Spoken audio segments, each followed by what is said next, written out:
আরেকবার ধন্যবাদ জানাচ্ছি। ব্যক্তিশ্রেণীর করদাতাদের বার্ষিক করমুক্ত আয়সীমা 4 লাখ টাকায় উন্নীত করার সুপারিশ করেছে সিপিডি।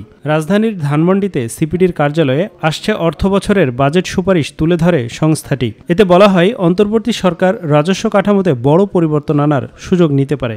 ব্যক্তিগত আয়ের কর সীমা, এটা যে ট্যাক্স ফ্রি ইনকামের থ্রেশহোল্ডটা, সেটা 4 লাখ টাকা পর্যন্ত বৃদ্ধি করা উচিত, যেহেতু উচ্চ মূল্যস্ফীতি এবং মানুষের সঞ্চয় ভেঙে খাওয়ার প্রবণতাটা বাড়ছে।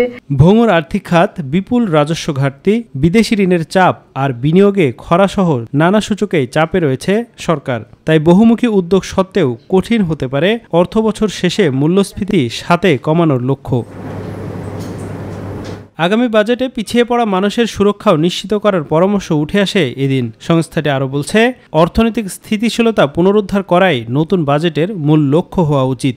26 অর্থবছরের জাতীয় বাজেট এমন একটা সময়ে প্রণয়ন করা হচ্ছে যখন বাংলাদেশ অর্থনৈতিক চ্যালেঞ্জের মুখোমুখি, যার জন্য এটা মোকাবেলা করার জন্য দূরদর্শী এবং সমন্বিত নীতিগত পদক্ষেপ নেওয়া প্রয়োজন।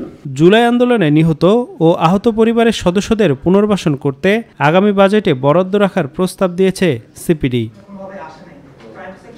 আফজাল হোসেন, মাই টিভি, ঢাকা। আপনি বলেছেন জ্বালানি ভর্তুকি।